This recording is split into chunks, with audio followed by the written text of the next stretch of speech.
Nandito po tayo ngayon sa EDSA Shrine at nagsilabasan na po ang taong bayan na kung saan mga kababayan ko, eto na ang sinasabi natin na talagang nagrally na sila dito mga kababayan ko at panawagan itong mga korupsyon po na nangyayari po at garapalan sa mga anomalya ng flood control. Ayan, kung makikita po natin may mga kapulisan dito sa taas at nandito tayo ngayon mismo sa itaas ng overpass sa may EDSA Shrine, EDSA mga kababayan ko. At ito na daanan po natin ito at talagang napakarami pong nakiisa dito at nagsilabasan na ang taong bayan. Ako, antayin natin kung ano ang kanilang panawagan dito mga kababayan ko. Talagang mukhang galit na ang taong bayan at yan mga kababayan, comment na kayo kung anong inyong masasabi patungkol dito mga kababayan ko. Yan. Noong 2022 naman, nagbabalik sa Fibra Estrada, hinapang ng team ng Mark of Civil Community na kabalik sa boyfriend, pag-milyon pa rin ang tumalikod sa kanya. Ano po ang patunay nito? Nagagalit ang Pilipino sa ola.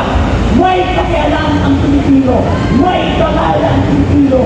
At ngayon, lumalabas na muli.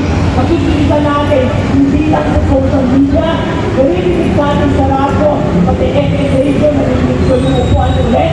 Narinig natin sa mga kasama natin sa pang-araw-araw sa buhay. Kung ang sumama tayo sa pagkumayaan, ngayon, may chance na tayo na talikuran ng total ng katuwalian ng mga nasa poder.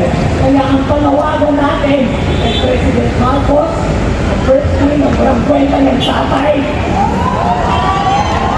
buhay na ang Independent Commission. Ang panawagan sa ating Kongreso, huwag bigyan ng isang batas ng Independent Commission para magkaroon ng buong panggalingan at nagpunaydo para imbestigahan ang katiwalaan. Ang panawagan po ng Presidente, mag-appoint siya ng mga taong may tagal upang pamuno sa komisyon ito.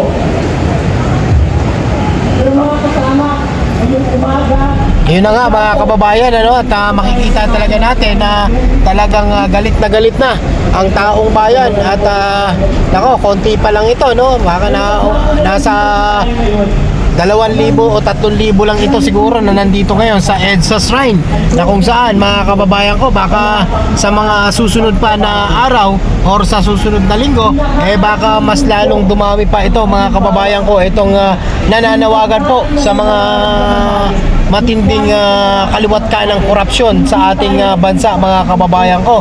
Yan na nga po at ang dahil nga po sa ating talagang pag-live or pagko-cover dito sa EDSA Shrine ay naispatan po natin itong mga grupo na ito na talagang porsigido po sila sa kanilang panawagan sa ating gobyerno mga kababayan ko. Pero mga kababayan ko ang kinagandahan dito, kung hindi dahil kay BBM, hindi po ito maisisiwalat itong mga kabulukan na nagagana po sa ating ating gobyerno. At yan, sa mga kababayan natin dyan, please pakilike po at pakishare ng ating video na to nang sa ganon mas marami po ang maging aware na mga kababayan natin na dapat isa rin tayo sa dapat nakikiisa mga kababayan at wag tayo basta-basta nananahimik dahil pira din ito ng taong bayan or pira nyo rin ito mga kababayan ko. Ayan, kaya tara na dito sa EDSA Shrine mga kababayan ko. Ayan, tuloy-tuloy tayo napakinggan nga natin ito ulit.